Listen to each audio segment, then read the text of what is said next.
नमस्ते। आज हम एक बहुत ही अहम ऐतिहासिक विषय की गहराई में उतर रहे हैं। हाँ, एक ऐसा विषय जिसने भारत के सामाजिक और राजनीतिक इतिहास पर बहुत गहरी छाप छोड़ी है। बिल्कुल।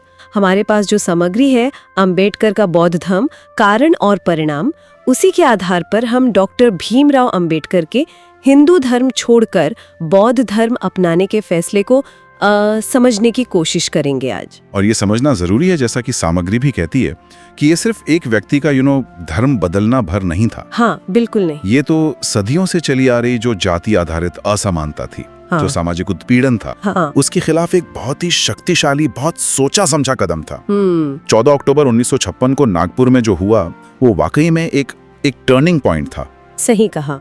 तो आज हम इसी सामग्री के जरिए यही देखेंगे कि डॉक्टर अंबेडकर ने आखिर इतना बड़ा फैसला क्यों लिया, और इतने सारे विकल्प थे तो उन्होंने बौद्ध धर्म को ही क्यों चुना। हाँ, ये भी अहम सवाल है। और फिर वो जो खास दिन था 14 अक्टूबर 1956, नागपुर की दीक्षा भूमि पर असल में क्या हुआ था, और जाहिर है इस कदम के परिणाम क्या रहे, इसकी विरासत क्या है। और एक दिलचस्प बात जो सामग्री में भी है कि ये कोई ऐसा नहीं कि अचानक हो गया। हाँ, वही। इसके पीछे तो लगभग 2 दशक 20 साल हाँ। का गहरा अध्ययन था, सोच विचार था, अलग अलग धर्मों को उन्होंने परखा था, और फिर उस एक दिन उनके साथ लाखों लोगों ने धर्म बदला। ये अपने आप में अभूतपूर्व है। बिल्कुल। तो चलिए इसी पूरे घटनाक्रम को परत दर परत समझने की कोशिश करते हैं।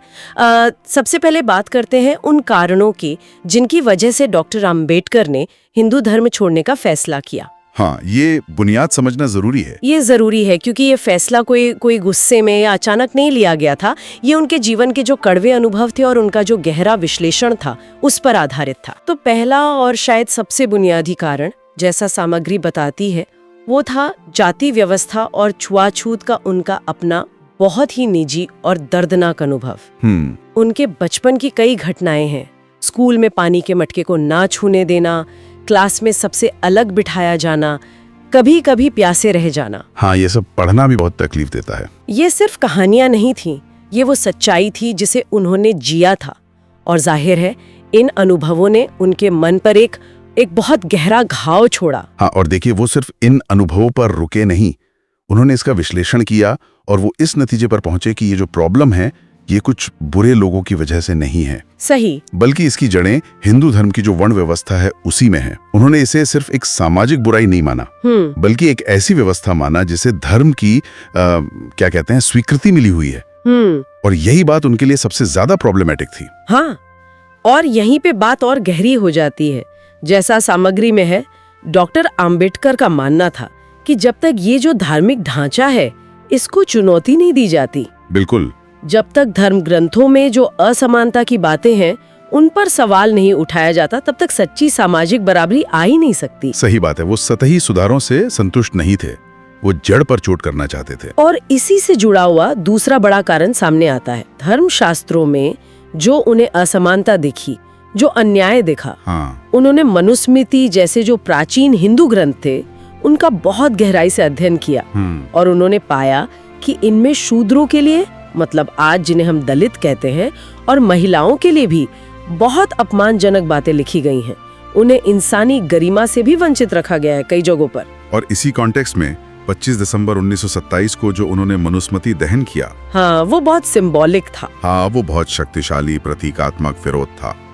वो सिर्फ एक किताब जलाना नहीं था, वो असल में उन विचारों का, उन मान्यताओं का सार्वजनिक रूप से खंडन था जिन्हें वो सामाजिक अन्याय का स्रोत मानते थे। ये दिखाता है कि उनका मोहभंग कितना बढ़ चुका था। बिल्कुल।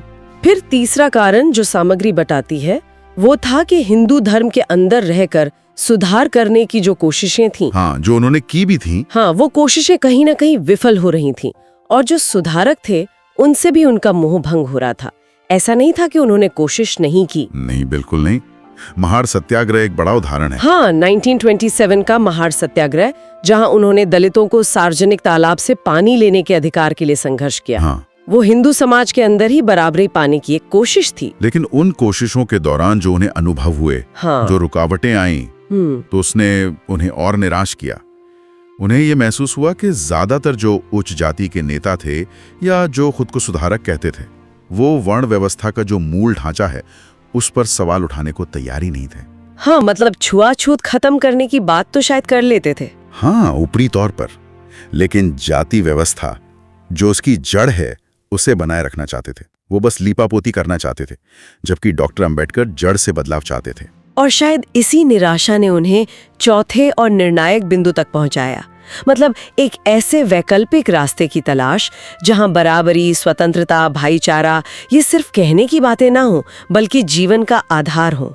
हाँ, और फिर वो 1935 का योला सम्मेलन, ऐतिहासिक। हाँ, जहां उन्होंने घोषणा की, मैं हिंदू पैदा हुआ हूं, ये मेरे वश में नहीं था, लेकिन मैं हिंदू मरूंगा नहीं, ये मेरे वश में है।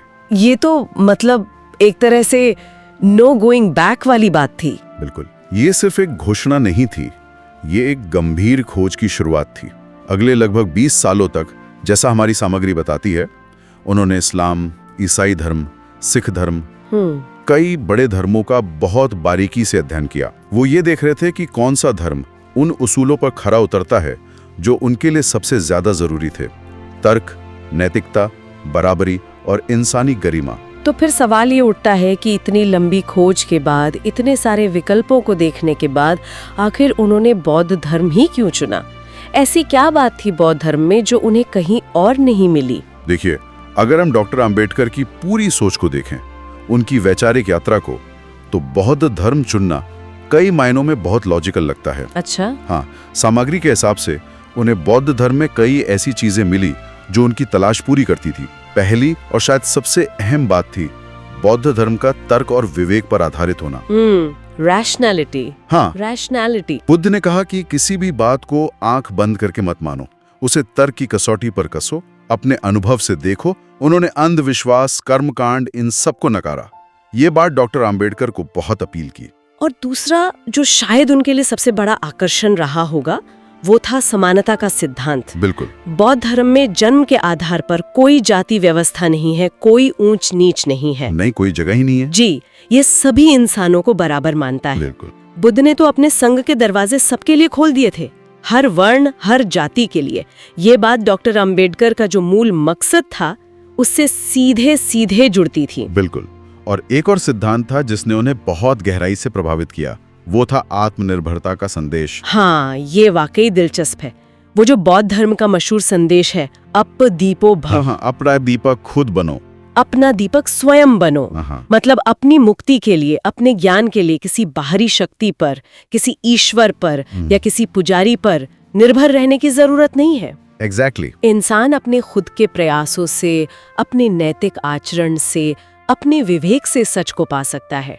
ये सोच इंसान को कर्ता बनाती है, एजेंट बनाती है, ना कि सिर्फ एक बेचारा भक्त। सही कहा। और एक और पहलू था जिसे हम नजरअंदाज नहीं कर सकते, बौद्ध धर्म का भारतीय जड़ों से जुड़ाव। हाँ, ये भी महत्वपूर्ण है। ये कोई बाहर से आया धर्म नहीं था, ये इसी भारत की मिट्टी में पैदा हुआ, यहीं फला फूला। तो इसे अपनाना एक तरह से अपनी ही एक खोई हुई या दबा दी गई जो प्राचीन समतावादी विरासत थी, उसकी तरफ लौटना जैसा था। मतलब ये उन्हें किसी विदेशी धर्म को अपनाने से ज्यादा स्वाभाविक लगा होगा। हाँ, ज्यादा स्वाभाविक और सार्थक लगा। तो इन सब कारणों ने मिलकर उन्हें बौद्ध धर्म की ओर खींचा।